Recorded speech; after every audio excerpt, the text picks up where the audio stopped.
I describe it as being like chewing bubblegum.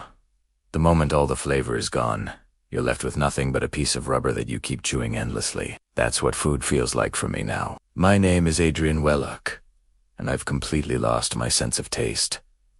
It all began quite normally. I caught what seemed like a simple cold. At first, I noticed a strange metallic taste lingering in my mouth, something I couldn't quite explain. Days passed, and when that metallic taste finally faded away, it took something far more precious with it.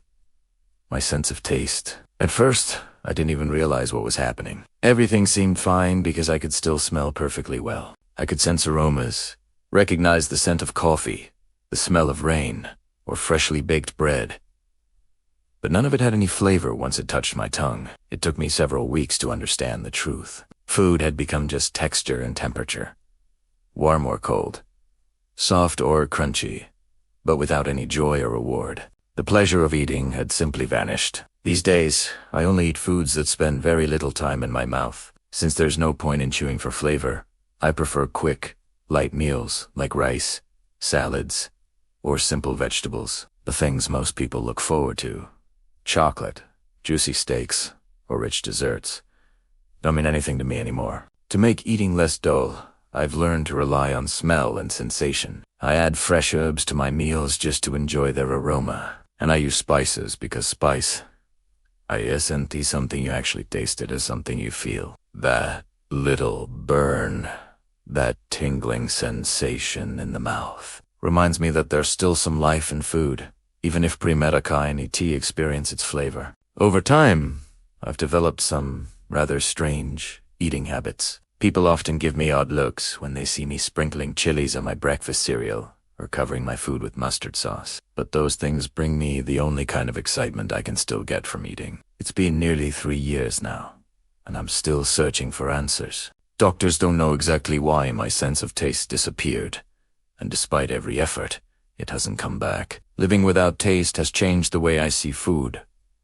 and in some ways, the way I see life itself. It has made me realize how much we take the smallest sensations for granted until they're gone. Over time, I began to realize how deeply our sense of taste shapes not just what we eat, but how we connect to the world around us. For most people, taste is joy, it's memory, celebration, comfort. A simple bite of something delicious can remind you of childhood, of family dinners, or of someone you love. For me, all that disappeared in silence.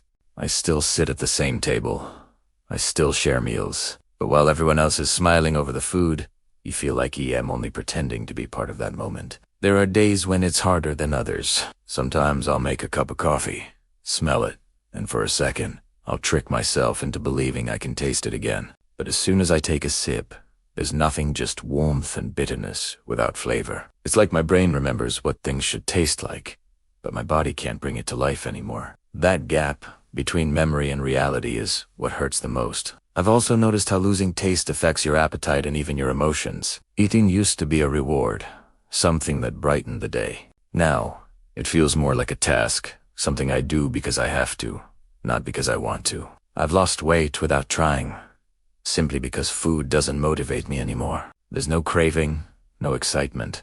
It's just fuel, nothing more. Yet, strangely, this experience has also taught me something powerful. When one sense is taken away, the others seem to grow sharper. I've learned to pay attention to texture, the crispness of vegetables, the softness of bread, the warmth of soup. I've learned to focus on the smell of things, to close my eyes and let the aroma tell its story. Even the sound of food, the crackle of something frying, the bubbling of sauce, feels more alive to me now. People often ask if I miss the old days, if I wish to get my sense of taste back.